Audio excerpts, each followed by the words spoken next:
सांगण्यासारखं नाही, पण निघाला विषय म्हणून सांगतो. एवढ्या चॅप्टर तुम्हाला सांगतो. मी लय भेटतो बा काय कीर्तनात इथं बोगत मी शेपेळायच्या मग आपल्यासारखं नाही घरी गेल्यावर मी आम्ही तसलं नाही.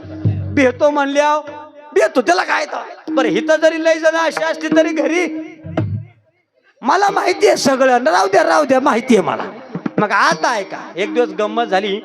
गेलो बाजाराला गेलो.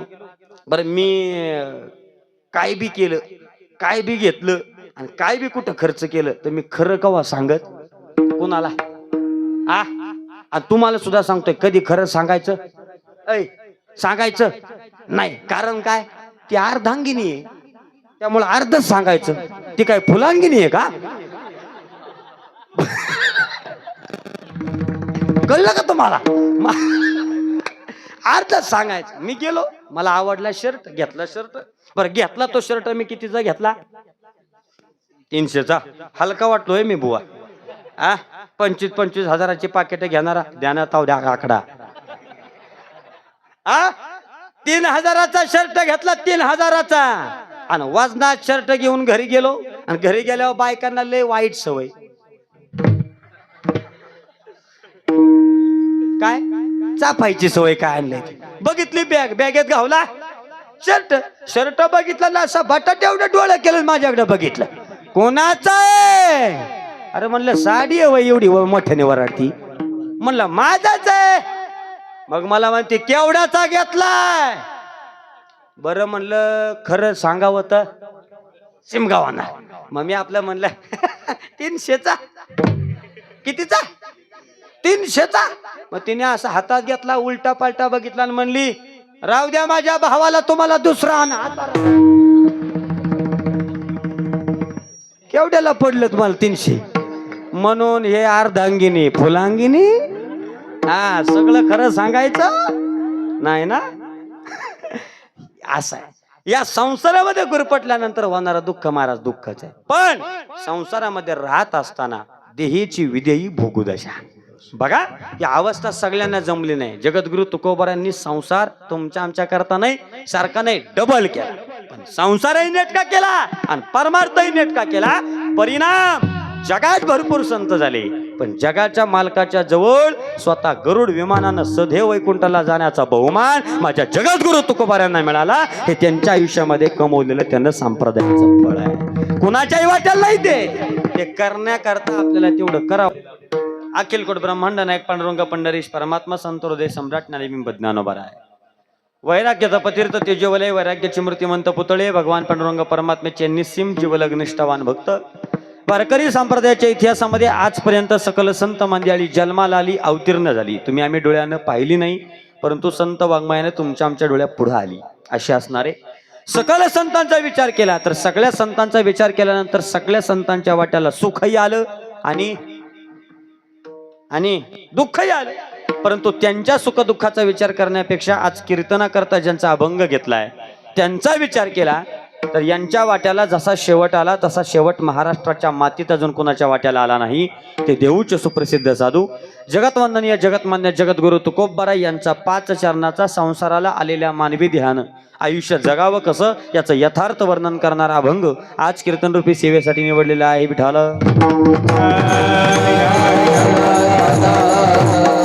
अभंगाचा भावार्थ सांगण्यापूर्वी अल्पसा थोडासा परिहार देणं गरजेची गोष्ट आणि तो असा अकारण कारण करुणावरून आले रिकुणी प्राण संजीवन जगदाकार अखिलकोट ब्रह्मांड नायक पांडुरंग पंढरीश परमात्मा आणि सकल संतांच्या कृपा आशीर्वादानं सालाबाद प्रमाणे चालू असणारा आपला हा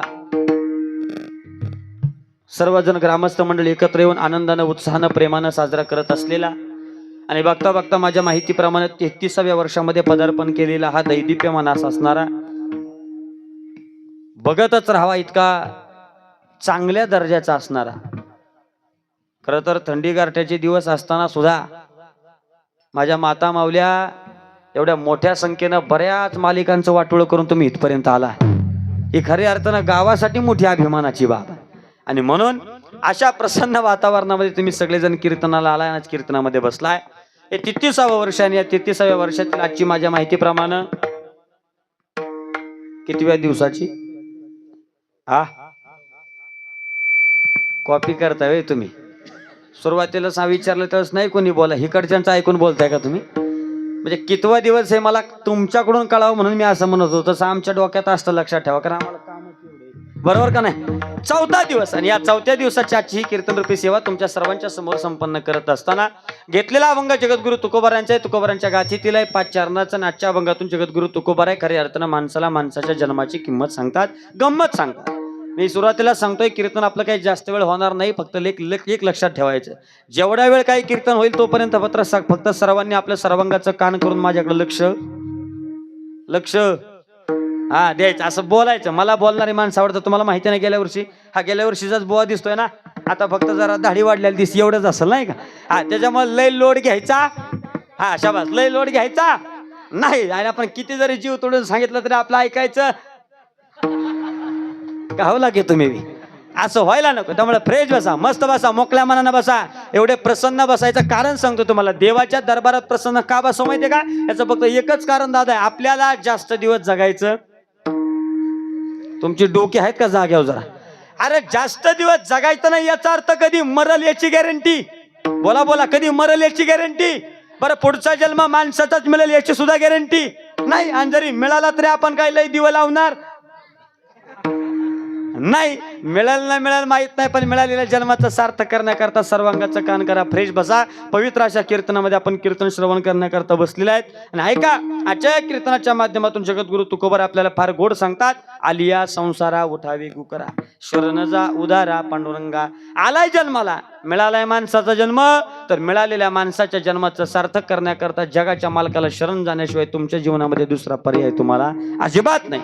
दुर्दैवानं संतांनी सांगितलं, संतांनी लिहिलं, संतांनी तुमच्या आमच्या समोर संत वाङ्मयाच्या साहित्यानं मांडलं, पण दुर्दैवानं त्यांनी मांडलेलं मात्र आमच्या पचनी पडलं नाही, आमच्या हृदयापर्यंत पोचलं नाही, आमच्या अंतकरणापर्यंत ते शिरलं नाही, अंतकरणामध्ये ते गेलं नाही. आणि नुसतं गेलं नाही, घालण्याचा बऱ्याच जणांनी प्रयत्न केला, तुमच्या आमच्यापर्यंत पोचवण्याचा बऱ्याच जणांनी प्रयत्न केला. ते पोचवणारे गेले, पण पचवणारे जन्माला नाही आली. हा, बोलत चला. असं ही खरी परिस्थिती आहे. माणसाच्या जगण्याची जीवनाची पद्धतच बदलायला लागली. माणसाला मुलात इतका स्वार्थ प्रत्येकाच्या अंतकरणामध्ये दडला आहे की प्रत्येकाला माझं आणि माझं याच्याशिवाय दुसरं काही सुचत नाही. जन्माला आल्यापासून आपल्याला स्वतःशिवाय आपल्या माणसाची जगण्याची पद्धती अशी आहे, माझं चांगलं होण्याकरता शेजारच्याचं वाटोळ झालं तरी तुला वा, असं बोलत चला. म्हणजे आपली क्वालिटी लक्षात येईल, बाकी काही नाही. ऐका, आपलं चांगलं करण्याकरता बरेच जणांनी शेजारच्याचं वाटोळं केलंय. पण एक लक्षात ठेवा, शेजारच्याचं वाटोळं करून स्वतःचं चांगलं करणारी शेवटच्या काळात कधीच चांगली राहत. एवढं कसं पटक्याने बोलला तर हे खरं आहे. कारण या कलियुगामध्ये केले कर्म झाले, त्याची भोगा आले, उपजले मेले ऐसे किती. बरोबर का नाही? केलेल्या कर्माची फलप्राप्ती आपल्याला इथंच भोगावी लागती. पूर्वीचा काळ वेगळा होता. काय नंदा भाऊ, आजन करायचं आणि तेवढं चांगलं पाठ करून इथपर्यंत आलाय. आजन करायचं आणि नातवाला फेडायचं. आता कुणी करायचं? सासूने करायचं आणि असं आहे वय. आता या हाताने करायचं आणि या हाताने फेडायचं. केले कर्म झाले, त्याची भोग आले. केलेल्या कर्माचा हिशोब आपल्याला इथं चुकवावा लागतो. पण तरी सुद्धा माणसाला स्वार्थ कधी सुटला नाही. माणूस किती स्वार्थी आहे, तुम्हाला जर एक उदाहरण ऐकायचं असेल तर मी अभंगात प्रवेश करतोय. एक मी दिलेलं उदाहरण घरी घेऊन जा. एका कुंभार समाजाच्या माणसानं माती गोळा केली. थोडंसं लक्षपूर्वक ऐका, पण तुम्हाला पटणार आहे आणि तुमच्या या अभंगाला आणि आजच्या अभंगाच्या प्रवेशाला न्याय देणार आहे. ऐका, एका कुंभार समाजाच्या माणसानं माती गोळा केली. तो कुंभार, थोडंसं लक्षपूर्वक ऐका, तो कुंभार त्या मातीकडे बघायला लागला. बघा, तो कुंभार मातीकडे बघतोय. सांगा जरा लक्ष देऊन, किती वेळ, किती दिवस, किती तास, किती महिने, किती वर्ष गेले की त्या मातीकडे बघून त्या कुंभाराचं पोट भरणार आहे? मला सांगा, भरेल का? मातीकडे बघून नुसतं पोट भरणार आहे का? नाही भरणार. साधा प्रश्न आहे. मातीकडे बघून कुंभाराचं पोट भरणार नाही. कुंभाराच्या लक्षात आलं. उलट कुंभाराने विचार केला, या मातीकडे बघत बसलो तर एक दिवस आपली माती होईल. पण आपल्याला मातीपासून काही मिळणार नाही. पण मातीपासून काहीतरी मिळावं असं वाटत असेल तर मातीवर काहीतरी प्रक्रिया केली पाहिजे. मग काय प्रक्रिया करावी? म्हणून कुंभारानं काय केलं, त्या मातीमध्ये पाणी टाकलं. माती आणि पाणी दोघांचं मिश्रण झालं आणि तयार झाला त्याचं नाव. तुम्ही आजारी आहे का? माती आणि पाणी मिश्रण केल्याच्या नंतर तयार झाला त्याचं नाव. इथं काही वेगळं तयार होत नाही ना तुमच्या गावात मलवडी. माती आणि पाणी मिक्स केल्याच्या नंतर तयार झाला त्याचं नाव चिखल. आता त्या चिखलाकडे तो कुंभार बघायला लागला. सांगा किती वेळ, किती तास, किती दिवस, किती महिने, किती वर्ष त्या चिखलाच्या गोळ्याकडे बघत बसल्यानंतर कुंभाराचं पोट भरणार आहे? भरल? नाही भरणार. कुंभाराच्या लक्षात आलं हा चिखल आहे, या चिखल्यानं काय आपलं पोट भरणार नाही. हा ओला आहे तोपर्यंत आकार देता येईल, एकदा का वाढला की परत आकार देता येणार. कळतंय ना बोलतोय ते का नाही कळलं? अजून सोपं सांगू का? जोपर्यंत ओला आहे तोपर्यंत आकार देता येईल. कळतंय का? ओला आहे तोपर्यंत आकार देता येईल, एकदा का तुमच्या सारखा वाढला की परत आकार देता येणार. एवढं मात्र फेट डोक्यात बसला असेल तुमच्या. हा, ओला आहे तोपर्यंत कुंभाराला आकार द्यावा लागतो, अर्थात आकार देता येतो. कुंभारानं चिखलाच्या गोळ्याला आकार द्यायला सुरुवात केली. आकार देण्याकरता कुंभाराचे हात पुढे आले. कुंभारानं स्वतःच्या हातानं सुंदर असं त्या चिखलाच्या गोळ्याला आकार द्यायला सुरुवात केली. आकार देता देता सुंदर, सुबक, आकर्षक, देखणं बघतच राहावं इतका अप्रतिम असं दर्जाचं गाडगं मडकं तयार झालं. ते मडकं तयार झालं. कुंभाराला आनंद वाटला. आपल्या हातानं कमाल केली, किमया केली, सुंदर गाडगं मडकं तयार झालं. पण लक्षात आलं तयार केलेलं गाडगं मडकं मातीचं आहे. कशाचं आहे? कशाचं आहे? मातीचं आहे. हे मातीचं जास्त काळ टिकणार नाही. पण हे जास्त काळ टिकावं असं वाटत असेल तर याला काय करावं लागल? काय करावं लागल? तुम्ही म्हणाल सगळंच आम्हाला विचारतोयस, तुला नक्की बोलावलंय कशा करता एवढं सांग. अरे मातीचं मडकं जास्त काळ टिकावं असं वाटत असेल तर त्या मडक्याला काय करावं लागतंय? भाजावं लागतंय. काय करावं लागतंय? भाजावं लागतंय. मातीचं मडकं जास्त काळ टिकावं याच्या करता भाजावं लागतं. तसं हे रक्तामासाचं मडकं जास्त काळ टिकावं असं वाटत असेल तर हरिनामानं भाजावं लागतं. त्याशिवाय या माणसाच्या जन्माची, जीवनाची किंमत कळत. नंतर कीर्तन झाल्यावर टाळ्या वाजवा, काय अडचण नाही. कळलं तुम्हाला? चला, ते मडकं त्या कुंभारानं भट्टीत टाकलं. भट्टीमध्ये भाजलं, भाजून बाहेर काढलं. आता मात्र कुंभाराला गॅरंटी पटली, भाजलेलं मडकं लवकर फुटणार नाही. लवकर फुटणार नाही कुंभाराला गॅरंटी पटली खरी, पण कुंभाराच्या लक्षात आलं तयार केलेलं मडकं पोटही भरणार नाही. मग या मडक्यानं आपलं पोट भरावं असं वाटत असेल तर मडक्याला काय करावं लागल? काय करावं लागल? विकावं लागल. म्हणजे आमच्या भाषेमध्ये मडक्याचा बाजार करावा लागल. बघा, मग तुमच्याकडे बाजाराचा दिवस कोणता आहे? वा, सोमवार. हा, चांगला शंकराचा वार आहे तुमच्याकडं. त्या शंकराच्या वाराच्या दिवशी ते मडकं घेऊन कुंभार बाजारात विकायला गेला. सकाळपासून संध्याकाळपर्यंत मडकं विकण्याचा प्रयत्न करत होता. गिराईक येत होती, मोबदला पटत नव्हता. वैताग आला. काय करावं काय कळेना. संध्याकाळचे 5 वाजले. अरे, आयुष्यभर एवढी मेहनत घेतली आणि या मेहनतीचं फळ म्हणून हे मडकं बनवलं, पण या मडक्याला जर गिराईक लागत नसेल तर या मडक्याचा काही उपयोग. मी असं करत होतो म्हणजे माझ्यावर नका घेऊ तुम्ही, या मडक्याला बरंच गिराईक आहे अजून. त्या कुंभारानं तयार केलेल्या मडक्याचा विषय मला सांगायचा आहे. त्याला ते मडकं विकत होता. काय त्याला टेन्शन आलं, काय करावं कळेना. संध्याकाळचे 5 वाजले आणि गिराईक आलं. गिराईक जसं आलं तसं मोबदला पटला, आणि मोबदला जसा पटला तसं कुंभारानं मडकं विकून टाकलं. कुंभारानं मडकं जसं विकलं तसं कुंभाराला मडक्याच्या बदल्यात मिळाले काय? पैसे. तेवढं कसं पटक्यान सांगता आलं? कुंभाराला मडक्याच्या बदल्यात पैसे मिळाले. आता नीट आहे का? माझं मत आहे आता तरी कुंभाराचं पोट भरलं पाहिजे. पण भरलंय का? भरलंय का? भरलंय का? नाही म्हणताय. कुंभार काय ओळखीचा होता काय तुमच्या? हा, कुंभाराचं पोट भरलं नाही. कुंभाराचं जर पोट भरलं असतं तर कुंभारानं सकाळचं कीर्तन भोरमध्ये करून संध्याकाळचं मलवडीत घेतलं. म्हणजे कुंभाराला रोज 2-2 कीर्तन करावी लागतात, तरी नंदाभाऊ कुंभाराचं पोट काय भरत नाही वय. हा, हे मी माझ्यावर घेऊन सांगितलं की तुम्हाला गुदगुल्या झाल्या, पण तुमचं पण काही वेगळं नाही. बसलेला प्रत्येक व्यक्ती जन्माला आल्यापासून मरेपर्यंत या ईदभर पोटा करता धडपड करतोय. पण किती जरी धडपड केली तर ईदभर असणारं पोट मात्र कोणाचं भरलं नाही. त्याला प्रमाण आहे, ईदभर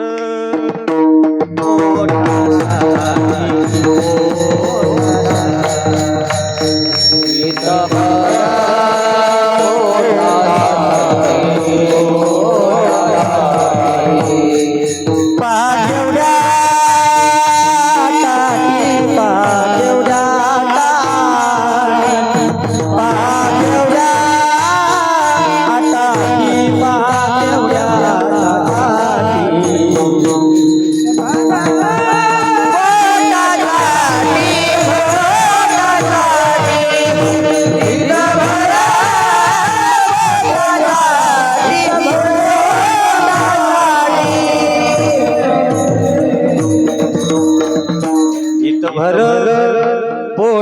पोटासाठी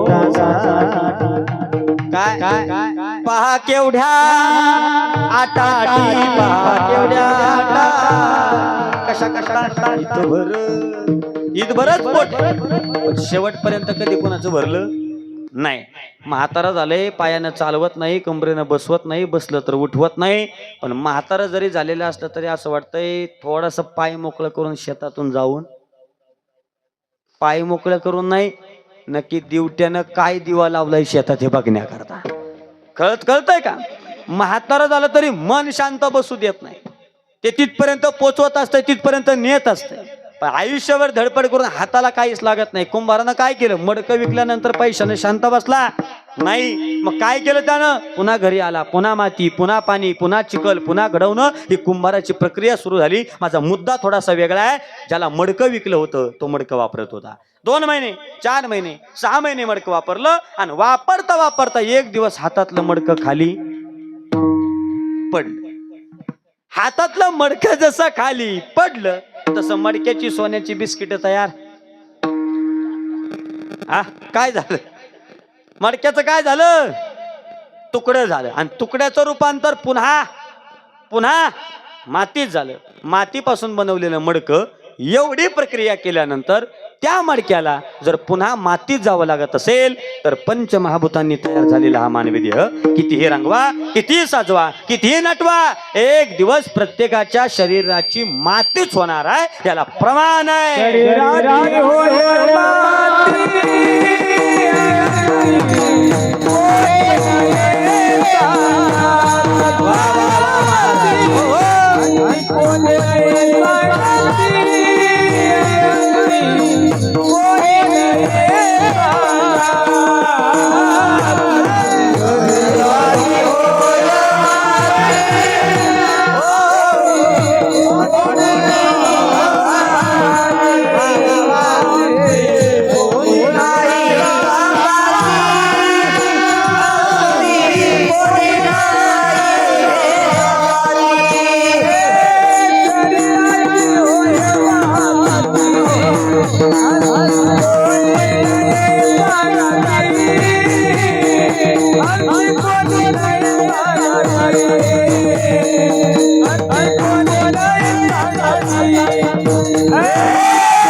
संगाती.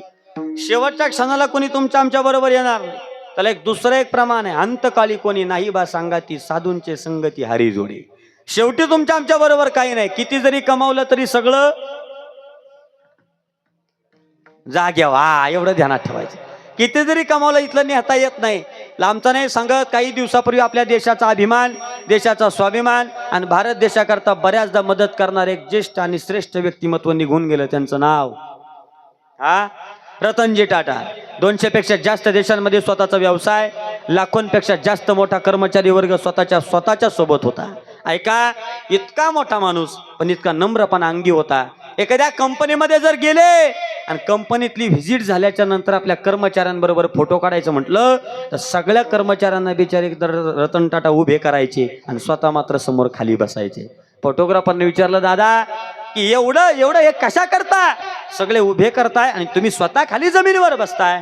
त्यावेळेस त्या रतनजी टाटाने दिलेलं उत्तर खऱ्या अर्थानं घरी घेऊन जा.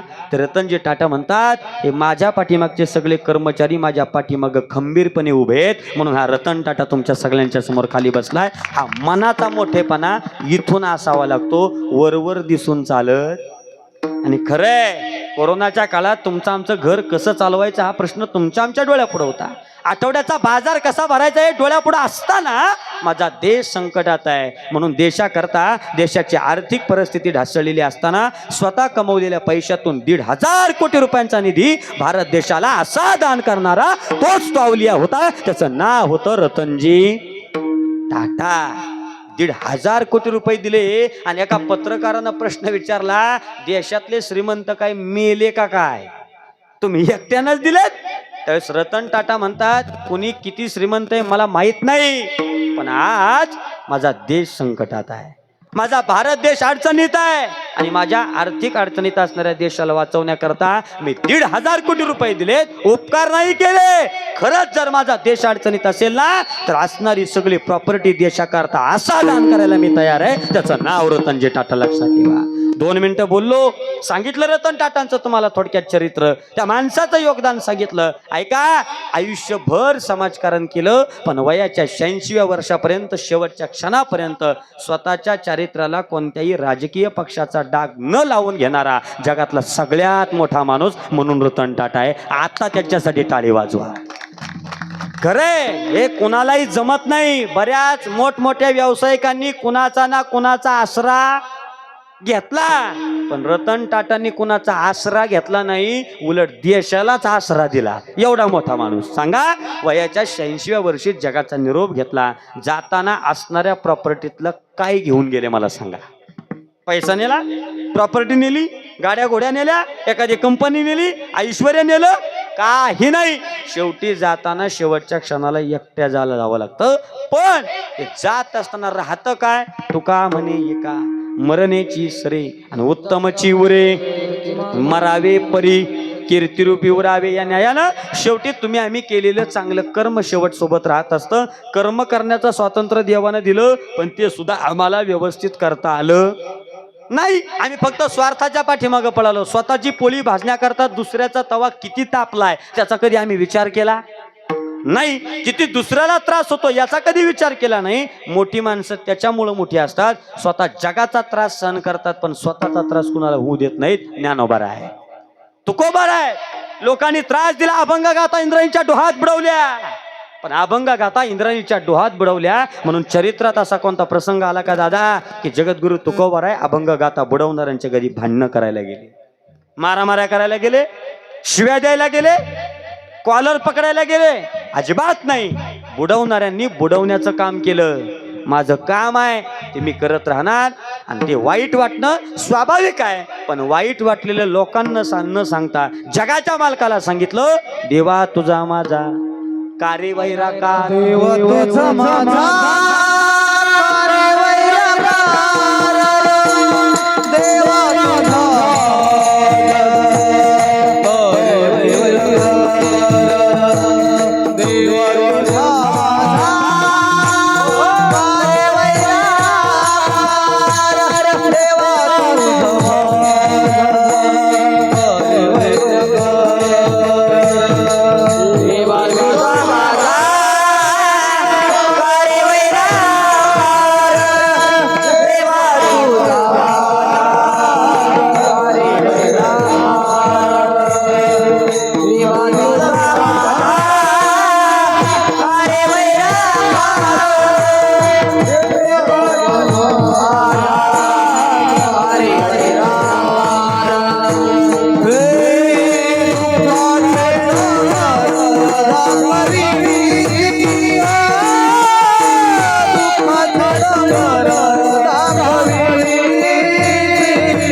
देवा तुझा माझा काय रे वैराकार. देवाबरोबर भांडण केलं आणि जगाच्या मालकाबरोबर केलेलं भांडण जगाच्या मालकाला मान्य झालं.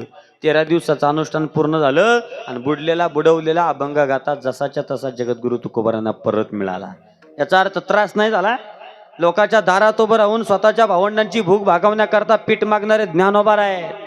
आभार माना देवाचे. आज बसलोय कीर्तनात, वाटल ते करतोय, वाटल ते खातोय, वाटल तसं जगतोय, वाटल ते कपडे परिधान करतोय आणि स्वतःच्या मनमौजी पद्धतीनं स्वतःचं आयुष्य जगतोय. जी अखंड विश्वाची माऊली झाली ना, त्या माऊलीला स्वतःच्या भावंडांची भूक भागवण्याकरता लोकांच्या दारात उभं राहून भीक मागावी लागत होती. हात पसरत होते, झोळीत नव्हतं काही, पण डोळ्यात पाणी येत होतं आणि डोळ्यात आलेलं पाणी सांगत होतं माझ्या करता नको, पण माझा निवृत्ती दादा घरी उपाशी आहे त्याच्या करता द्या. निवृत्ती दादा करता मागत होते. मागता मागता डोळ्यातलं पाणी थांबत नव्हतं.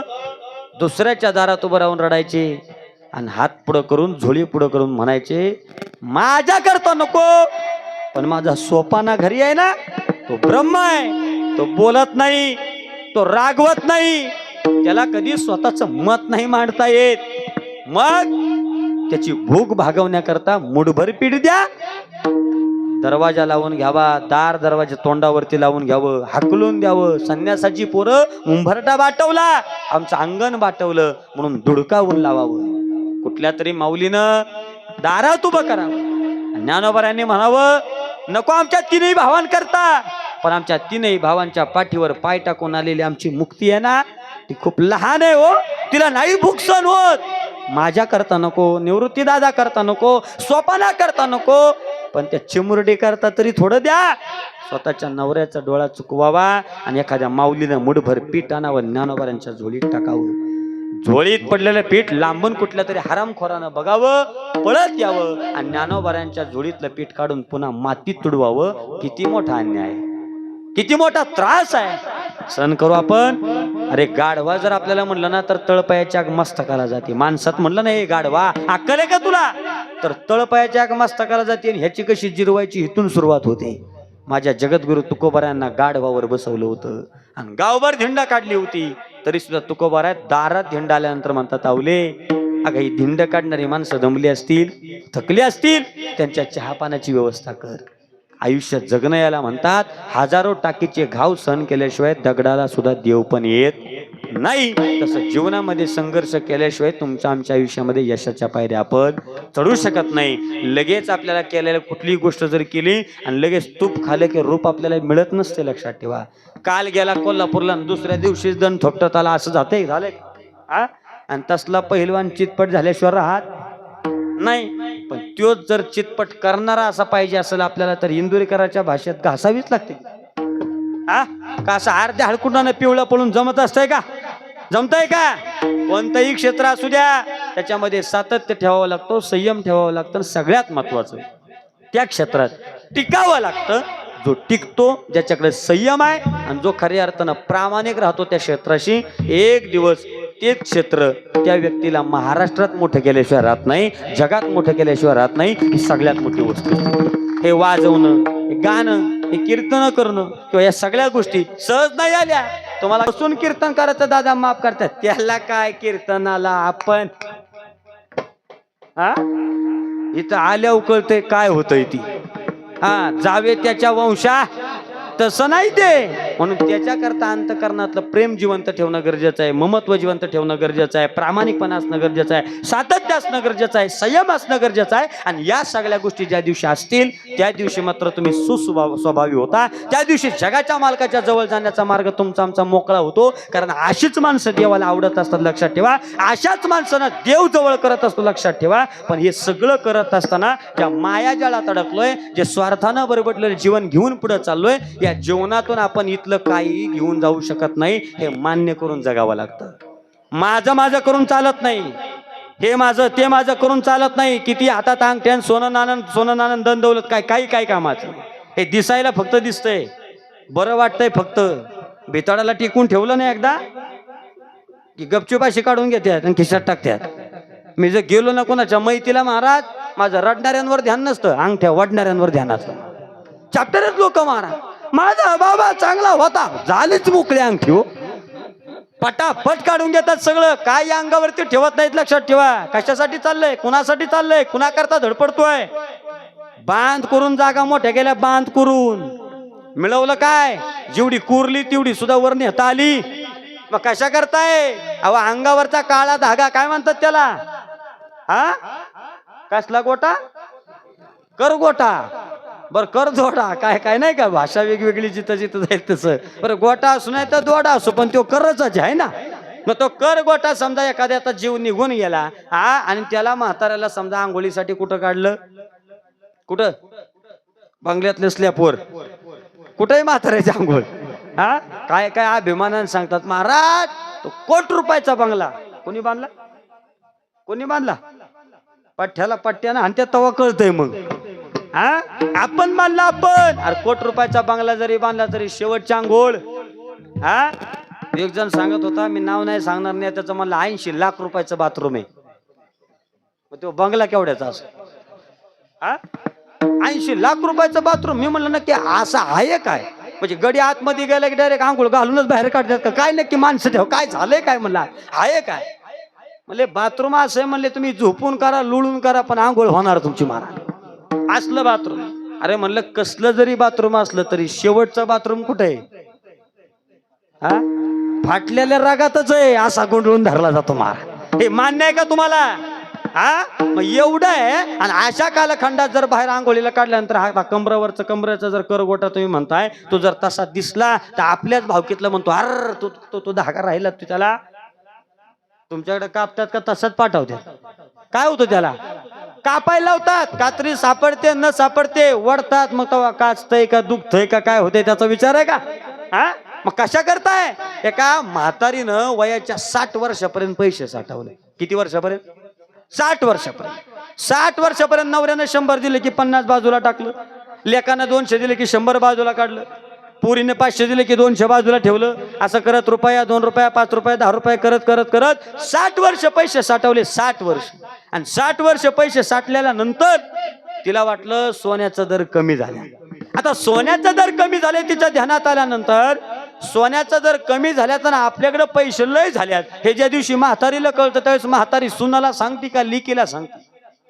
हा खरं बोला नाही तर आता बघा कुणाला सांगते, हा लिकीला सांगते. पटकन फोन केला, जसा फोन केला लेक तर पहिल्या इष्टीनच मलवडी झाली.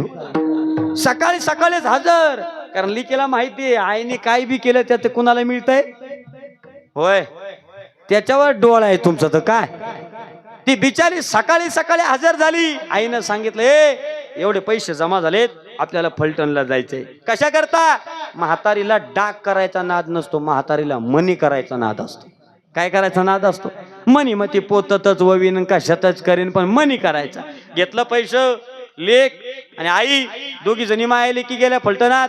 तर सगळं असणाऱ्या सोनाराच्या जवळ पैसे टाकले आणि सोनाराला सांगितलं ह्याचा किती मनी होतील तेवढं मला दे. 60व्या वर्षी साठवलेले पैसे म्हातारीनं सोनाराला दिले आणि पैशाच्या बदल्यात म्हाताऱ्याला मिळाले 30 मनी. किती मनी, किती 30 मनी. म्हातारी 30 मनी घेऊन आली. म्हातारीला जेवढा आनंद झाला त्याच्या डबल आनंद लिकीला झाला होता.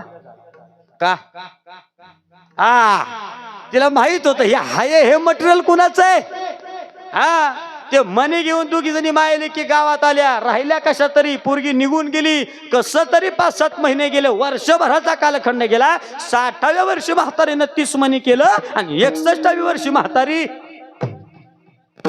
मलवडी 61व्या वर्षी म्हातारी मिली. 61व्या वर्षी म्हातारी मिली. गावातली भावकीतली घरातली लोक म्हणली काय का सणा रुपये गोळा करून म्हातारीने 30 मनी केल्यात. जेवढं मनी केल्यात तेवढं आपलं बिचारी बरोबर जाऊ द्या. एवढी सज्जन येतोय तुमच्या गावातली, जाऊ द्या. हा मग म्हातारीनं 30 मनी केलं, पण म्हातारी बर मनी किती आहे, किती आहे, 1 मनी. ती बी निवडणारी लय हुशार असते. जो चिंबलाय जो फुटलाय तसलाच मनी म्हातारीवर. चांगलं मनी बरोबर बाजूला काढलं जातात. नीट आहे का. मेल्यानंतर फुटका मनी सुद्धा जर आपल्या बरोबर शेवट जात नसेल तर आयुष्यभर किती जरी माझं केलं तरी आपल्या बरोबर काय येणार आहे का. हा मग सांगा, हे सोनं तुमचं आहे का, हा पैसा तुमचा आमचा आहे का, आहे का पैसा तुमचा. हा मोठ्यानं बोला जरा, आहे का. अरे मोठ्याला बोला आहे का? जाताना माल द्या, माल कमी पडायला लागला. ऐका, विनोद म्हणून सांगत नाही, पण वस्तुस्थिती तुमच्या समोर सांगतोय. फुटका म्हणे आपल्या बरोबर नाही हो. साधं गणित ऐका. मेल्यानंतर अपवित्र देह पवित्र करण्याकरता एक पान तोंडात टाकतात. कोणतं? मेल्यावर टणटणीचं, आंब्याचं का निर्गिलीच? अरे कोणतं? तुळशीचं. मेल्यानंतर अपवित्र देह पवित्र करण्याकरता एका पानानं, तुळशीच्या पानानं हा अपवित्र देह पवित्र केला जातो. मेल्यावर मग जिवंतपणी पवित्र तुळशीची माळ गळ्यात घातल्यानंतर आयुष्याचं सोनं झाल्याशिवाय राहणार. टाळ्या वाजवू नका, माळा घाला. आमचा झालाय सांगायचा धंदा, तुमचा झालाय एवढं चांगलं पाठ केलंय तू. हा, नळी फुंकली सोनारे आणि इकडून तिकडे. हा, तो रात्रभर जरी बॉम्बाला तरी आम्हाला फरक पडत चांगलं. ह्याच्यामुळे डबल मला तुम्ही संधी दिलेली दिसते.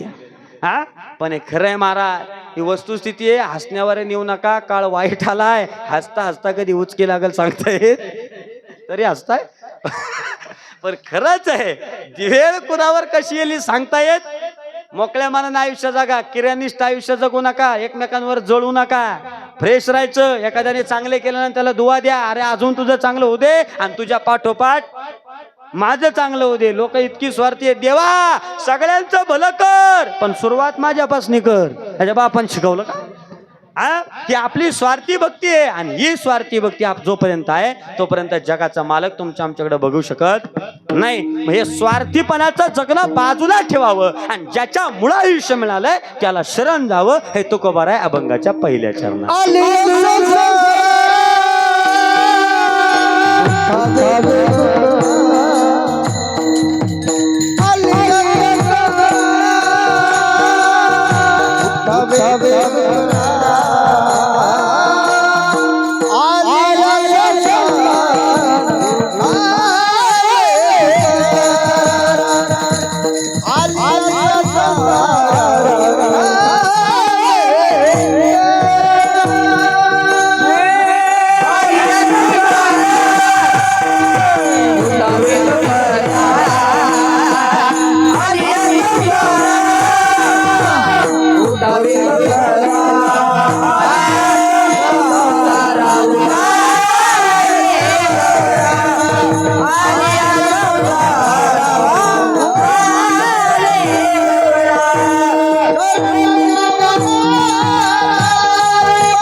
वारा उठा वेगू करा शरण जा उदारा पांडुरंगा जगाच्या मालकाला शरण.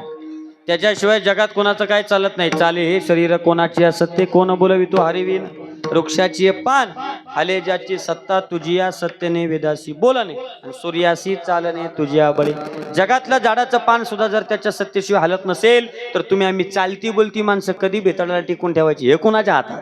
त्याच्याच हातात आहे. पण मानला तर देव नाही तर माळावरचा हा दगुड दगुडच आहे की. पण ज्याने ज्याने त्याला दगुड मानला त्याच्या त्याच्या पायावर दगुडच पडलाय. लक्षात ठेवा. मानलं पाहिजे. देवाला मानणारी माणसं समाजात कमी जरी असली तरी त्या कमी असणाऱ्यांच्या भक्तीमध्ये ताकद आहे. म्हणून आजपर्यंत या समाजातला परमार्थ टिकवू नये हे तुम्हाला आम्हाला मान्य करावं लागेल. या महाराष्ट्राची लोकसंख्या जवळजवळ 13 कोटी गेली मला असं वाटतंय. झाली ना? 13 कोटी झाली. मलाही नव्हतं माहिती, मी नाही मोजली. पण आता माग म्हणताना कोणतरी म्हणलं बरोबर 13 कोटी. बरोबर का नाही? 13 कोटी आहे. आता खरं सांगा त्यातली आळंदी पंढरपूरला वारीला किती किती आहे? 1 कोटभर हा 10 लाख. त्या 13 कोटी 10 लाख कुठे आहेत मला सांगा. आहे का त्याची काय गणती आहे का? काय त्याचं मोजमाप आहे का? त्याची काय तुलना आहे का? आहे का? नाही. पण मी जे मगाशी वाक्य बोललो ना, किती संख्या असू द्या पण परमार्थ करणारी कमी जरी असली तरी ती अंतकरण पूर्वक आहे. त्यामुळे तुमच्या आमच्या केसाला सुद्धा धक्का लागला. 10 लाखच आहे. बरं त्या 10 लाखातली सगळीच नको आता ते बोलाय हा. पण 10 लाख धरा येणारे काय अजून 10-20 लाख रुपये 10 लाख रुपये 10 रुपयाचे ते तेच चाललंय रोज. त्याच्यामुळे काय आता मीच सांगतोय बाबा पैसा कामाचा नाही रोज गोळा करतोय हा. ऐका त्या हरिश्चंद्र राजाची अवस्था तुम्हाला माहित असेल. हा अमोल सुळ सर फार गोड सांगतात बघा. मी धावतं सांगतोय सगळं होतं पण शेवटच्या क्षणाला विश्वामित्रानं सांगितलं सगळं दान केलं. दान केल्यानंतर हातात काय राहिलं नाही. स्वतःला विकायला काढलं. विकायला काढल्यानंतरची अवस्था इतकी बेकार झाली की शेवटच्या क्षणाला मसनवट्याचा राखणदार होण्याची वेळ त्याच्यावर आली. कुणावर? हरिश्चंद्र राजा साम्राज्याचा मालक. एकेकाळी एका ऐरावत साम्राज्याचा मालक असणाऱ्या हरिश्चंद्र राजावर जर अशी वेळ येत असेल तर तुमच्या आमच्याकडे हाय काय त्याचा काही जरी विचार करा. अरे 7 पर्यावरची नावं आपल्याला क्लिअर करायची म्हणलं तर 10व्याला तलाट्याच्या पाया पडायला लागते. ही आपली अवस्था आहे. आणि ह्या अवस्थेमध्ये आपण उराला वाळू चोळून जमतोय का? मी मोठा आणि मग माझी लय जी टॉकीजला कीर्तन मग आपला कोणी नाद करत नाही. मग हा अजून अरे जी टॉकीजला नेणारा सुद्धा तोच आहे आणि त्याच्या मनात आल्यावर घरी बसवणारा सुद्धा हे कोणीतरी मान्य केलं पाहिजे ना. लय मोठं होऊन चालत नसतं. लक्षात ठेवा हे प्रत्येकावरती वेळ येते. मी माझं सांगतोय अशातला भाग नाही. पण आती केलं की त्याची माती आणि गर्वाचं घर खाली. मग तिथं महाराज असू नाही तर महाराजाचा बास तेच ऐक. एवढं केलं आणि एवढं इथं येऊन बाप ऐकला चांगलं झालं माझ्या आयुष्यात. पण खरंच आहे महाराज असू नाही तर महाराजाचा बाप असू जगाच्या मालकाच्या पुढे कोणी चालत नाही. महाराजाच्या बापाचं काय घेऊन बसला? देवाला स्वतःच्या बापावरती आलेलं संकट लांब करता आलं नाही. आपलं काय? अरे श्रावण बाळाला दिलेला शाप होता माहित आहे तुम्हाला. आणि त्या शापाचं परिवर्तन शेवटच्या कालखंडामध्ये झालं. वाघासारखी 4 पोरं आहेत पण शेवटच्या क्षणाला एकही पोरगा जवळ नाही. देवाच्या बाबतीत का देवाच्या बापाच्या बाबतीत मनात आणलं असतं तर देवानं बापाचं हे दुःख बाजूला सारलं असतं. पण भोगतो न घडे ते ठरलेलं होणार आहे. त्याच्यात देव सुद्धा बदल करू शकत नाही. ठरलंय उद्या सकाळी मंत्रिपदाची शपथ घ्यायची. उद्या कधी? आज ठरलंय आणि आज रात्री 12 वाजेपर्यंत यादीत नाव आहे. पण सकाळी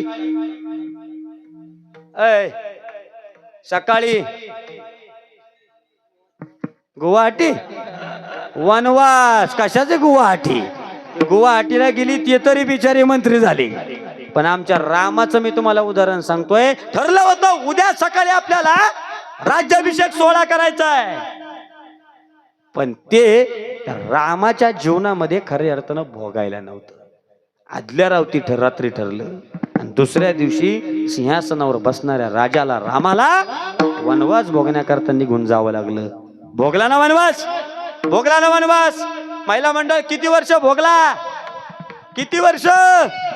कुणी हा मामानी रामाने तुला आता कोण नवीन मामा आला. रामाला वनवास भोगला किती वर्ष? 14. मग रामावर कोण कोण होत? हा मला जरा ऐकाय कमी येत, जरा मोठ्यानं बोला की. लक्ष्मण भैया अजून, सीता अजून. हा हा बरोबर बरोबर. कोण म्हणलं? हा हा मारती हनुमान. इथं नाही ना कोणी मारती आहे वय. अरे बाबा ते नाही बाबा मारती, त्यो मारते आमचा हनुमंतराया. राम लक्ष्मण सीता आणि मारुतीराया यांनी म्हणून वनवास भोगला. किती वर्ष? 14 वर्ष. मग आपला राम क्वारंटाईन झाला तेव्हा सीता कुठं होती? हाय मलवडीची सीता. सीता खिडकीतून डुकून बघत होती, राम झोपलाय का? झोपू द्या. काय काय स्थितीने तर अशी चपातीने काठीने अशी चपाती. अरे काय हसताय? ज्यांनी कोरोनाच्या काळात नवऱ्याला त्रास दिला ना, तुम्ही 2 वर्ष थांबा.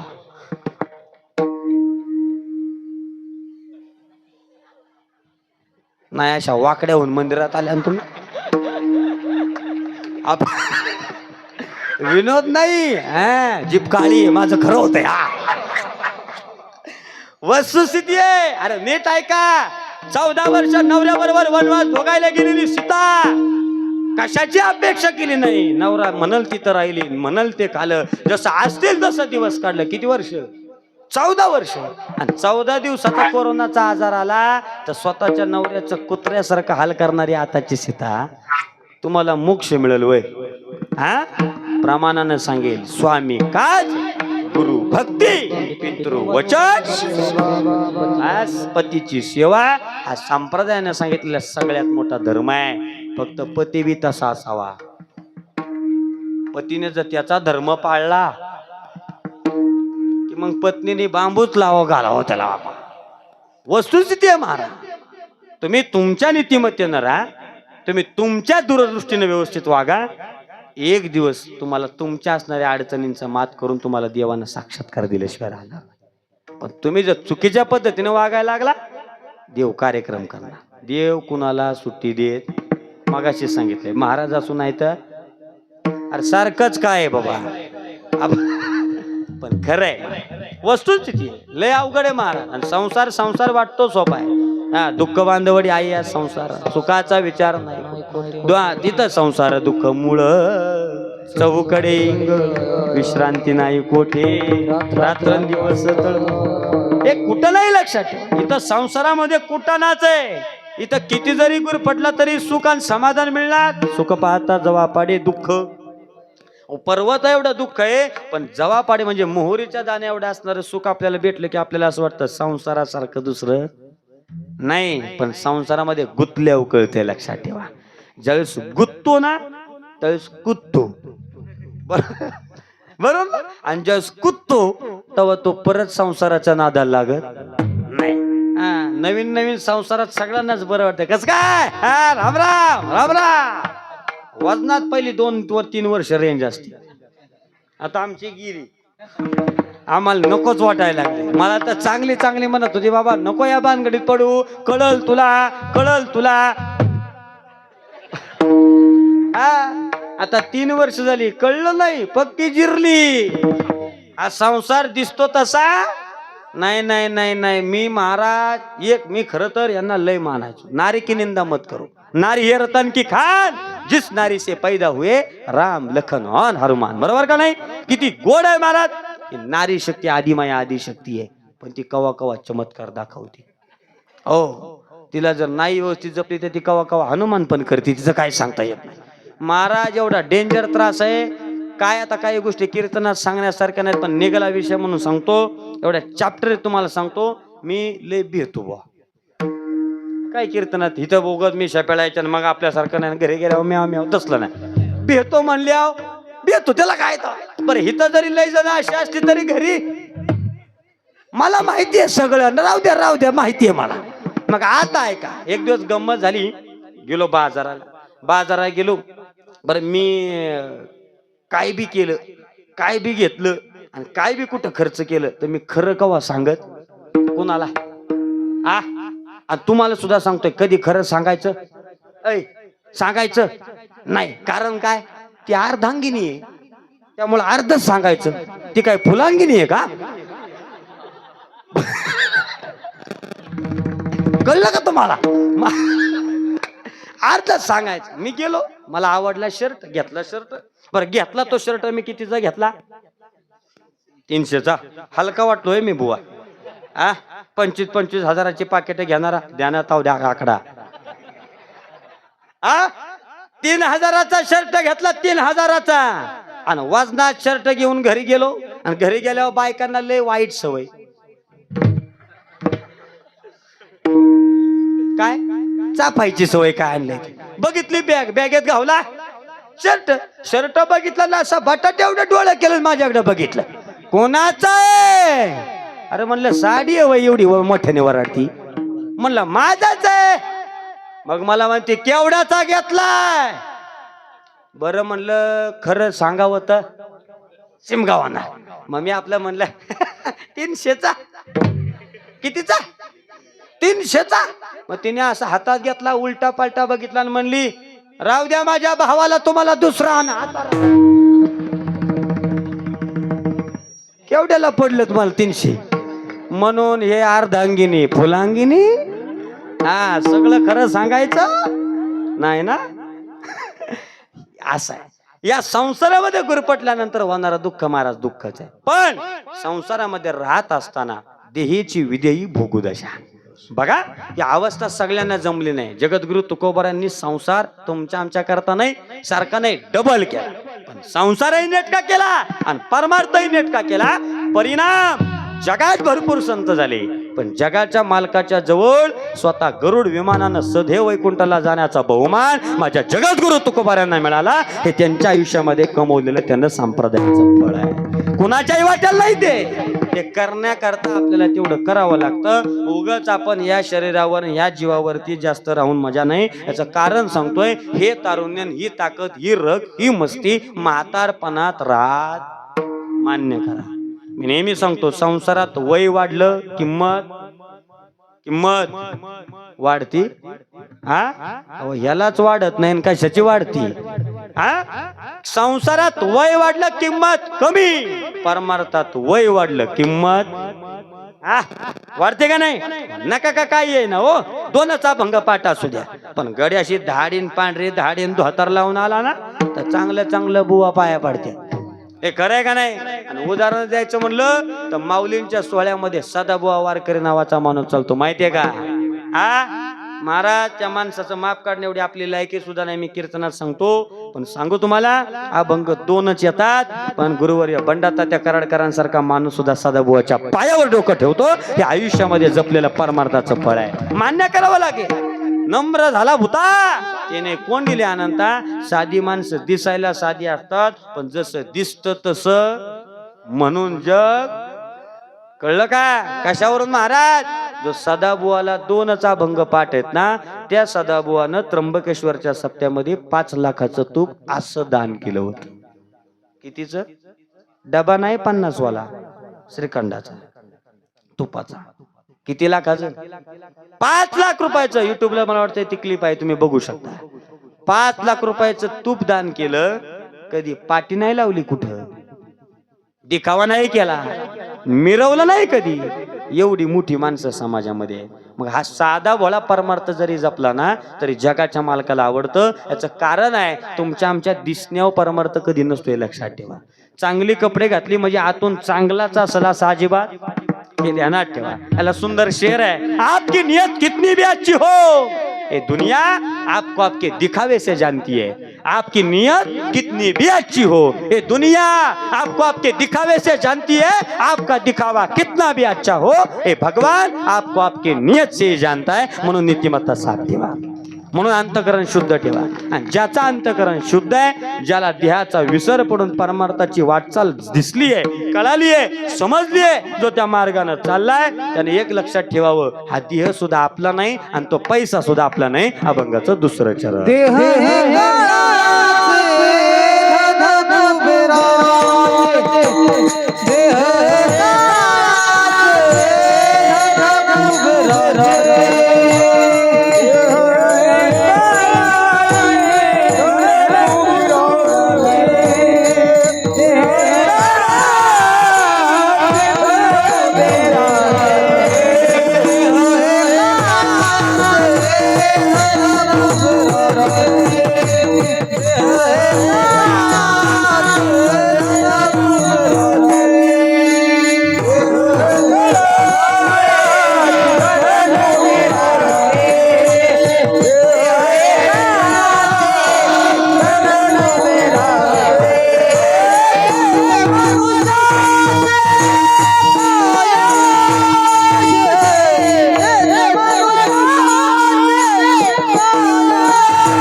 लय लोडले नाही का नाही जसं असेल तसं काय त्यात तवा यांना तर काय कळत म्हणाव त्याच्याकरता बोलावलंय वर तुला हा काय चुकलं तर चुकलं चुकीला माफी ते हित नाही नाही हित चुकलं तरी चालतंय ही सगळी समजून घेणारी मंडळी त्याला काय असते सगळी सर्व गुण संपन्न आहेत का नाही कुणाला काय महाराज किती कुणी कुणाची माप काढले तरी स्वतःनं स्वतःच आत्मपरीक्षण करायचं आपल्याला काय वांग येते केलं पाहिजे विचार काही काय ना काही येत नाही पण तो पंतप्रधानाचं माफ करतोय त्याला काय कळत त्याला कळत नाही म्हणून 3 वेळा पंतप्रधान झाला होते मी काय भाजपचा नाही बरं पण मी सांगतोय तुम्हाला सांगण्याचं तात्पर्य काय आपली योग्यता असावी लागते त्यावेळेस आपण त्यांची माप काढ आपल्याला तेवढं येणं गरजेचं आहे मग आपण दुसऱ्याला बोला चुकत असते चुकता चुकता माणसं शिकत असताना कवा कवा असं वाटतं बस ती चाल माझी बी मागाशी फसली होती फक्त कोणाला कळलं नाही याच बाबाला कळलं मला माहिती हुशार आहे कोळेकर बाबा साधा सुद्धा नाही मान बाबा हा पण काय होतं ती भैरवी नव्हती बरं का ती तोडी होती मी तोडी पण नव्हती ती मालकंस राग होता तो विडाला विडाला बहुत सुकृताची जोडी लक्षात चलो काय सांगण्याचं तात्पर्य आहे इथं आल्यानंतर देह काळाचा आहे धन कुबेराचे काय कुणाचं आहे मग काही कुणाचं देणारा तोच आहे निहणारा सुद्धा तोच आहे त्याच्यामुळे मोकळ्या मनानं राहायचं आनंदी आयुष्य जगायचं फ्रेश मूड मध्ये राहायचं एक लक्षात ठेवा 100 वर्षाचं आयुष्य आता राहिले का हा राहिलंय का आता जगताय तुम्ही 100 वर्ष गॅरंटी आहे तुम्हाला 100 वर्ष जगणार आहे हा अरे बाबा तू असं का करतो मागणी नाही ह्याच्यामुळे शिंदे गट तयार झाला हो मग मागच्या माग का 40 फरार झाले ह्या उद्धवाला कळालंच नाही हो मी राजकारणाच्याच घरातलाय बुवा हे माहिती आमच्या दादाला महाराज सांगण्याचं काय करायचं आता काय तुमचं का असं द्या विनोद नाही पण वस्तुस्थिती लक्षात ठेवा काय नाही या जगात कुणी कुणाचं नाही वाटतं आपल्याला निंदा नालच ती बंद करा महिला मंडळ तुमच्यामध्ये लय तसलं बघायला लागतं तुम्हाला तर लय वाईट सवय पिशीत लाडक्या बहिणींनो खरंय का नाही हा आता तर 1.5 गेलं म्हणजे तुमच्यासारखं कुणी हाणू नका फक्त ह्यांना बास बाकी काय नाही बाकी सगळे तुम्हाला स्वातंत्र्य दिले आता काही न करता पैसे ते बिचारा म्हणत असेल रोज 8 तास मरतोय महिनाभर कामाला जातोय पण 1,500 शिल्लक राहीना हिला काहीच काम नाही 1,500 खात्या हे खरंच आहे का नाही पण एक आहे त्याच्याकरता पुण्याही असावी लागते आणि जे नवऱ्याला जमलं नाही ते भावानं म्हणून लाडक्या बहिणी झाला वय आजपर्यंत कुठं होता लाडक्या बहिणी असो विनोदाचा भाग सोडून द्या पण तुम्हाला लय वाईट सवय पैसे तसलं ठेवायचे बर ठेवायचे नाही खरं सांगू का डापायचे लय डापते तो या मी खरं सांगू का लांबच बोलत नाही माझ्या घरात घडलेला प्रकार सांगतो तुम्हाला मोदी साहेबांना दणका उठावला रात्री 8:30 वाजता घोषणा केली काय मेरे भाई व बहिनो असंच ना जमते का थोडं म्हणजे मी पोचल तिथपर्यंत का मी पोचल लवकर वरपर्यंत हा मग काय सांगितलं जसं सांगितलं तसं सगळ्या बहिणींनी होतं तेवढं गबाळ बाह्यूंकडे दिलं मग कुणाकडं 1000 गावलं कुणाकडं 10,000 गावलं बरोबर ना कुणाकडं 25,000 गावलं तवा तुम्हाला सुद्धा अंदाज आला आपलं मॉडेल मोकळं तुम्हाला अंदाज आला आता एवढं सगळं झालं आणि आमच्या आईने दादा एवढं मोठं पैशाचं पुढ काढून माझ्याकडे दिलं दादा मला दादा म्हणतात घर दादा मुलं या अशी का करते दादा काय राही तूच कशाला तरी अगं एवढं पैसे कुणाच आहे तुझ्याच बापाचं टापले मला अरे कवर आई जाऊ दे मूर्ती अरे पण आई आता ही द्यायची वेळ आहे का मूर्ती ते काय बी कर तुझं तू तिने दिलं का माहितीये का मला पैसे जेव्हा नोटाच बँकेत घ्यायच्या बंद झाल्या काय करायचं आरतीच करायची बारी आली बघता काय माझ्याकडे असलंय सगळं यांना लय वाईट सवय पण किती जरी पैसे तुम्ही इच्छा त्या ह्याच्या कशात ठेवत्यात काय ते बरं चापुडीच्या डब्यात त्याच्यात ठेवत्यात तांदळात ठेवत्यात त्यांच्या जागा लय डेंजर मला त्या आमच्या आईच्या प्रकरणामुळे गावले हो कुठनी काढत होते काय सांगू तुम्हाला कवाच साडी नेसत नाही, त्या साडीच्या कप्प्यात तिचे कपडे लय अवघड. आणि मग हे पैसे तुम्ही साठवले, तुमच्या कामाला आले आले का कामाला? हा कशा करताय? त्याला एक सुंदर गीत आहे, लक्षात ठेवा. किती जरी पैसा असा जपून ठेवला तर त्या गीताचा अर्थ तुम्हाला सांगून जाईल. काय गीत आहे का ते गीत? असं आहे, तुला की पाजत करले तुला का करे रखवाली, ला की पाजत करले तुला का करे रखवाली, उड़ जाएगा एक दिन पंछी रहेगा पिंजरा खाली, उड़ जाएगा एक दिन पंछी रहेगा पिंजरा खाली.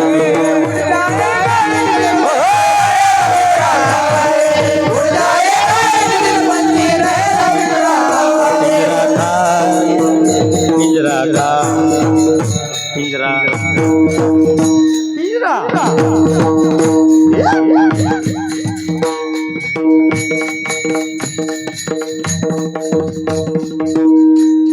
मागची माणसे तुम्हाला दोघांनाच मुंग्या येतात. आम्ही जर उठलो तर तुम्हाला कळलं मग काय असते ते.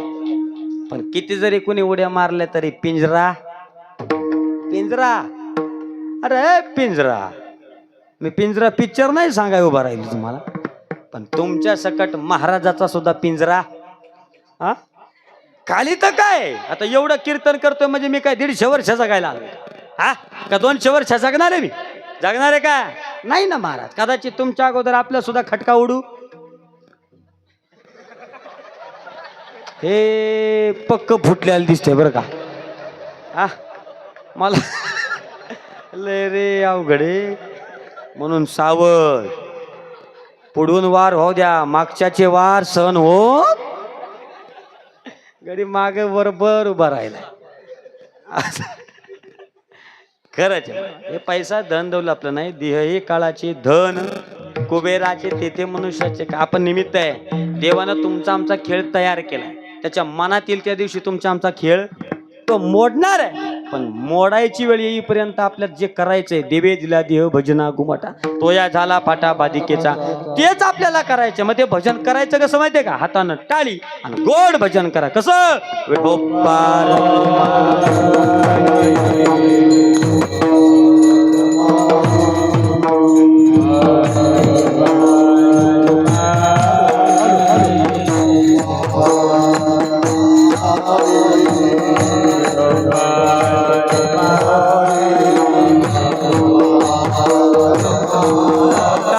टाळी वाजवा, भजन करा.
चला डबल धमाका सोपना. वा नंदा भाऊ, मी लय पळापळ केली बरं का. चांगलं वाटतंय. आपण आपल्या वजनात राहायचं. तर नाही आपल्याकडे सोनं नाणं, हेच आपलं सोनं नाणं आहे का? बरं वाटतंय का? हा चांगलं वाटतंय. अरे जळू नका सांगा की पटापट. मागातपासून सांगतोय जळू नका, चांगलं राहा. पण माझं चांगलं झाल्याला तुम्हाला बघावणार. एवढं सुंदर वातावरण, सुंदर सोहळा, 33वा वर्ष. किती प्रेमानं माणसं महाराजी मंडळी बोलावतात, किती आनंदाने. मी मगाशी बोललो नंदा भाऊ, तिथं बरीच बसलो होतो घरी, दादा होती, सगळी मंडळी होती. मी आवर्जून सांगितलं की खरं कलाकार मंडळींवरती आणि कीर्तनकार मंडळींवरती प्रेम कुणी करावं तर ते मलवडीकरांनीच करावं, हे लक्षात ठेवा. हा, आणि तेवढं जमलं की एवढं कमी झालं तरी याच्याकरताच जमतोय तुम्हाला सगळं, आले माझ्या ध्यानात बरं का. हा, पण ती बी कला आहे, लक्षात ठेवा. काल सुद्धा श्यामबाबांनी कार्यक्रम केला. अमोल सरांच्या माध्यमातून तुमच्या गावाला कितीतरी वेळा गुरुवर्य सुरेश महाराज सुळांसारखं इकडं मोठं व्यक्तिमत्व, सहज माणसं महाराज तुम्हाला उपलब्ध होतात. हे सहज नाही, त्याच्याकरता तुमची काहीतरी पुण्याई आहे. आणि आवर्जून सांगतो, महाराष्ट्राच्या इतिहासात सिस्टीमवाल्याच गायक हे तुमच्याच गावात असेल मला वाटतं. टाळी वाजवायला तिथंच लगेच बटाल फिरवणार, एक नंबर. मी आल्या पहिलं काय विचारलं असेल तर मी काय विचारलं, म्हणलं महाराज आहे गवा, बास म्हणलं कार्यक्रमच ओके झाला. काय लागतं हे बी कळलं पाहिजे ना. मरणाचं सावण पुढं फुर कर, अरे काय. पण थोडे परी निरे, थोडंच लय नाही. एकच मॉनिटर आहे, काय कायचं 3 मॉनिटर, पण महाराजापर्यंत आवाज येत नाही. दादा बॉक्स पाठीमागा लावलेला असत. मी कुणाची निंदा नाही करत, वस्तुस्थिती आहे. थोडंच मटेरियल आहे, पण थोड्या मटेरियल मध्ये सुद्धा कीर्तन करायला चांगली क्वालिटी देणं, म्हणून त्यांच्याकरता टाळी वाजवायला लावली, हे लक्षात घ्या. हे सगळ्यांना जमत. हे वैभव तुम्हाला सहज निर्माण झाले हो. मागा लागायला लागते. दत्त जयंतीचा पिरियड आहे दादा, माणसं भेटत नाही हो. त्याला काय येत नाही ते बी त्या दिवशी फुगीर असतो. लय अवघड आहे, माणसं शोधायला लागते. ठरलेली सुद्धा येत्या वेळ याची गॅरंटी नाही. तुम्हाला बरं आमच्यातलं बरं माहिती सगळं, पण तसंच आहे. पण आज सहज नियोजन तुम्ही अगोदर करता त्याबद्दल तुम्हाला सलाम आहे. पण हे नियोजन चांगलं होण्याकरता एवढं तुम्ही 8 तास घेता. तुम्ही जरा स्वतः करता टाळी वाजवा. मला सगळ्यांना धन्यवाद. फक्त एक तुमच्यातली चूक सांगू का तुम्हाला, एक चूक. ती म्हणाल महाराज एवढं सगळं बोला ना, आता तुम्ही सगळ्या पालत्या गाड्या पाणी, तसलं नाही करणार.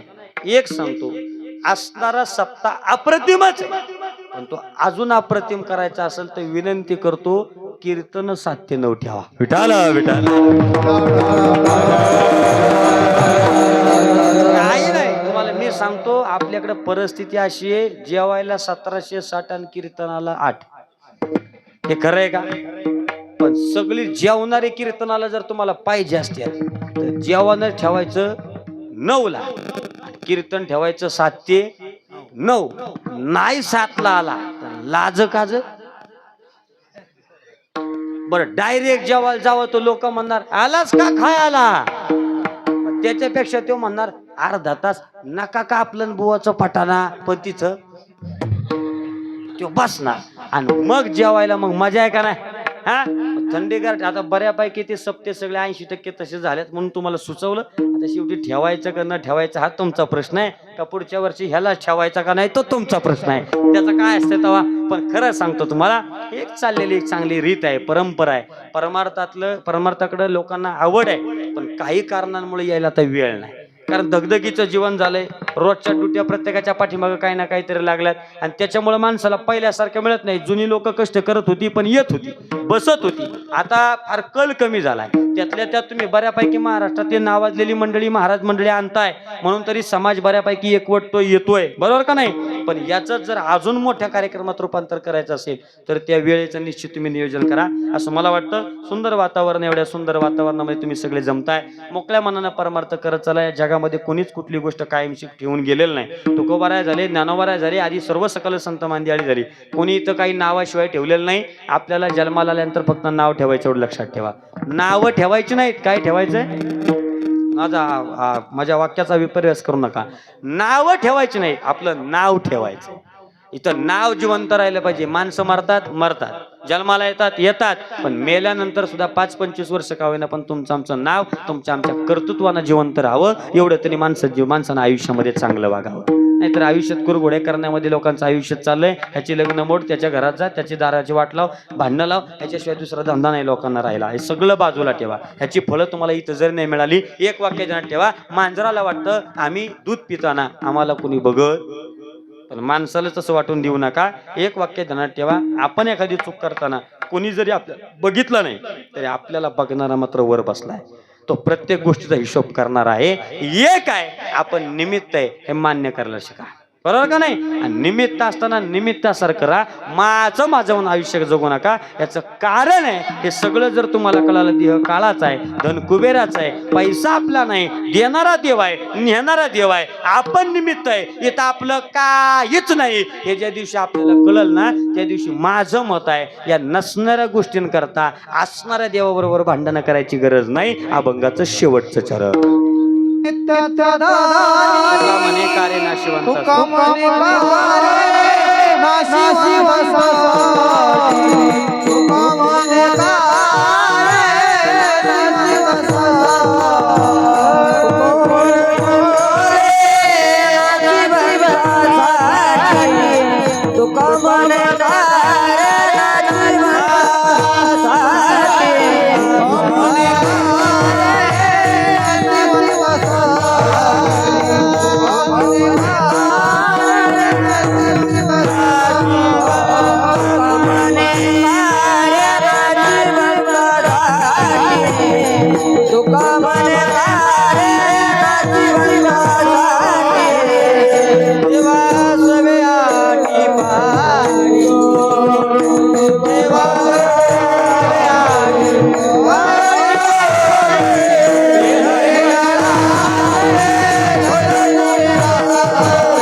नाशिवंतासाठी देवासेवी अटी पाडतोसी. देह हे काळाचे, धन कुबेराचे, तेथे मनुष्याचे काय आहे? काही नाही. हे नासका असणारे शरीर एक दिवस नाशिवंत म्हणून बाहेर राहणार. नाशिवंत देह जाणार सकळ. आणि आयुष्य खातो काळ सावधान. फक्त त्याच्या अगोदर असणारा जीव जोपर्यंत आहे तोपर्यंत याला नासक म्हणता येणार नाही. तोपर्यंत मात्र नासक नसणाऱ्या देहानं, नासक नसणाऱ्या व्यक्तींसाठी आयुष्य जगत असताना ज्यानं आपल्याला सुंदर असा ध्येय दिला त्याच्याकरता आयुष्य व्यतीत करणे तुमच्या आमच्या करता काळाची गरज आहे. हे सांगितलं कुणी? मार्गदावनी गेली आधी दयानिधी संतते मार्गदारे वर्तावे विश्व हे मोहर लावावे अलौकिकन व्हावे लोकाप्रती. मग ज्या संतांनी साधा सोपा सरळ सुलभ गोमटा मार्ग दाखवला त्यांचं भजन करणं तुमचं आमचं काम. सगळ्यांनी हाताने टाळी वाजवायची सगळ्यांनी.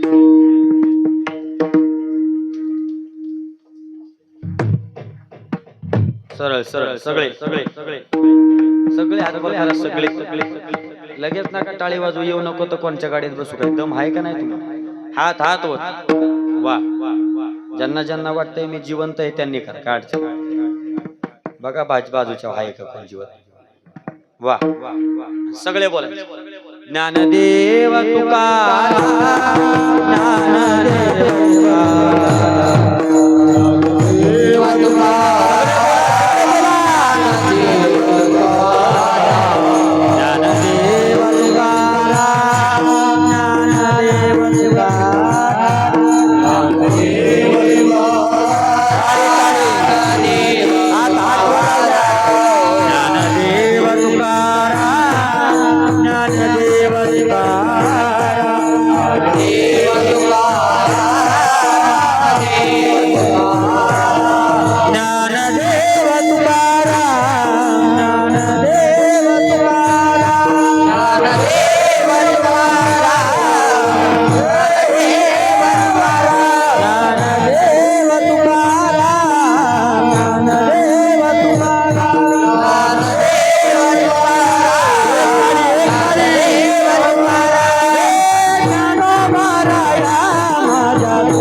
चालू असणारा सप्ताह 33वा वर्ष देखणं स्वरूप आणि या देखणं स्वरूपामध्ये आजची 4थ्या दिवसाची सेवा तुमच्या सर्व ग्रामस्थांच्या आग्रहाला विनंतीला मान देऊन आज या ठिकाणी येण्याचा योग आला. खरं तर आजचा दिवस फार धावपळीत होता. मग यावं का नाही का कोणाला पाठवा अशी मनस्थिती होती. पण तरी सुद्धा जवळ होतो तुमच्यापासून लोणंदला. त्याच्यामुळे मग ठीक आहे म्हटलं दादांना मी येतो. आज आवाजाचाही माझा फार आवाज बसला होता. थकलो होतो. रात्री कीर्तन खूप लांब होतं. अलिबागच्या पुढं होतं. सकाळचा कार्यक्रम आणि त्याच्यामुळे तो थोडासा त्रास झाला होता. म्हटलं जसं असेल तसं पण आपण जाणं हे सगळ्यात महत्त्वाचं असतं. कार्यक्रम कसा होतोय महत्त्वाचं नाही. लोकांना माणूस आला तरी वाटतं माणसानं फसवलं असं. तर काही कारणास्तव किंवा काही अडचणीमुळे माणूस जरी थांबला तरी त्याची बदनामी केल्याशिवाय लोक राहत खरंच आहे. मी मगापासून तेच सांगत आलोय. निंदकाचे घर असावे. आता निंदकच घरात आहे. बोला आता कसं काय ही परिस्थिती झालेली. म्हणून असो आज तुमच्या सगळ्यांच्या समोर येण्याचा योग आला. आमच्या सर्वांचे तुमच्या सर्वांचे लाडके असणारे दादा महाराज दादासाहेब खरंडे असतील. त्याचबरोबर आमचे नंदाभाऊ असतील. ही सगळी प्रेमाची आदराची आपुलकीची माणसं गुरुस्थानी असणारी मंडळी संप्रदायाचं वैभव असणारी मंडळी आमचे अनिल महाराज आहेत. त्याचबरोबर आमचे हरिभक्तीपरायण कांबळे महाराज आहेत. त्याचबरोबर ज्यांनी गोड मृदंग वाजवला तर दोनही मृदंगाचार्यांकरता जोरदार टाळी वाजवा महाराज. वाघ आहेत वाघ दोघं. फक्त शिफ्टी नाही त्यांना. काय पकवाज आहे महाराज. ताकदीनं एवढी थंडी आहे पण थंडीत पंचपदी वाजवत असताना महाराजांना घाम आला होता. मी पाहिलं. तुम्ही पाहिलं का नाही मला माहित नाही. पण मी पाहिलं हे ते कला आहे ती, आणि ते झाल्याशिवाय ते निघल्याशिवाय समाधान वाटत नाही. म्हणून त्यांचं हार्मोनियमची गोड साथ करणारे, ज्यांना खरंच गायनाचं कळतं आणि मग एखादी हरकत आल्याच्या नंतर आवर्जून असे टक्कन बघतात, ते आपली ज्याने हार्मोनियमची साथ केली त्यांच्यासाठी जरा जोरदार टाळी वाजवा. त्यांचं दर्शन विण्याची सेवा करणारे विनेकरे बाबा, तुमचं सुद्धा मनपूर्वक दोघांचा आभार. का तुम्ही असं नाराज झालाय? हसा जरा काय तर मोकळ्या मनानं बसा. मी तेच सांगत आलोय, काय मी बी नाही इथं काय आमचं राहणार, झालं माझं आता निघालो मी बी. असं तुमच्या दोघांचे मनपूर्वक आभार. ज्यांनी गोड साऊंड सिस्टीम लावली त्यांच्यासाठी जोरदार टाळी वाजवा महाराज. त्यांचं दर्शन त्या सगळ्यांनीच आमच्या नंदाभाऊ त्यांच्या बाजूला असणारे महाराज, युवा आहेत बघा, तरुण आहेत, अजून नाही का बाल आहेत, पण बाल असताना सुद्धा चांगल्या तरुणाला लाजवायला असं म्हणतात. महाराजांसाठी जोरदार टाळी वाजवा. महाराजांचं दर्शन आपल्या गावचं वैभव साहिल महाराज आहेत, आमचे अनिल महाराज आहेत, त्यानंतर आमचे बाबा पवार बाबा या ठिकाणी आहेत, हरिभक्तीपरायण जाधव महाराज हरिभक्तीपरायण, नरोटे महाराज. मी नाव विचारतो तुम्ही म्हणताय असं. नरोटे महाराज आपले ज्ञानवैभव वारकरी शिक्षण संस्थेचे सगळे बालगोपाळ असा येते, सगळे पोरं प्रेमाचे आहेत, आदराचे आहेत. सगळ्यांचं दर्शन घेतो. माझ्यासोबत आलेला आमचा रोशन दादा आहे, सगळीच प्रेमाची माणसं आहेत. काय होतं, एखाद्याचं नाव घ्यावं चुकून एखाद्याचं राहावं आणि त्याने म्हणावा डोळं फुटलं होतं वाय तू आज, असलं व्हायला नको. ज्यांनी गोड मस्त माझी शूटिंग केली तुमचं सुद्धा आभार बरं का. फक्त तेवढं कापा, नाही तर तुम्ही आमचा इंदुरीकर कराल, लय अवघड आहे. सगळ्यांचं दर्शन घेतो. चुकून जर वाईट वाटलं असेल, एखादा अपशब्द केला असेल, कोण वाईट वाटलं असेल तर क्षमा करा. परत एकदा जर कोणाचं मन दुखावलं असेल तर जाहीर माफी मागतो. तुमच्या हेच गावचे आहेत का? वा वा. मी बोललो की महाराजांसाठी, महाराजांचं नाव काय कळलं नाही मला. अविनाश महाराजांसाठी एकदा टाळी वाजवा महाराज. आहे आपल्या गावचं रत्न तयार व्हायला लागलेत. बरीचशी पोरं वारकरी संप्रदायामध्ये संस्थांच्या माध्यमातून जायला लागलेत. मी बोललो होतो मागं, तुम्हाला वाटतं आठवते का नाही मला माहित नाही, पण येणाऱ्या काळांमध्ये भविष्यात कीर्तनकारही तुमचेच असतील आणि गायक वादकही तुमचेच असतील. तुम्हाला बाहेरच्या महाराज मंडळींची गरज पडणार नाही. एवढं वैभव या मलवडी गावचं तयार होणार आहे. फक्त वेळ 7 ते 9 करा, नाही का असं. पण खरंच आहे, आदराचं प्रेमाचं गाव आहे. सगळ्यांचं दर्शन परत एकदा सांगतो. परत एकदा जर चुकून माझा शब्द गेला असेल, कोणाचा अंत करून दुखावला असेल तर माफ करा. 3-4 वेळा माफी मागितली, 3-4 वेळा माफी मागून सुद्धा जर माफ करायचं नसेल तर काय करायचंय ते करा. आता मी तर काय करू. सगळ्यांचं दर्शन, कार्यक्रमाचा शेवट. विठ्ठल जी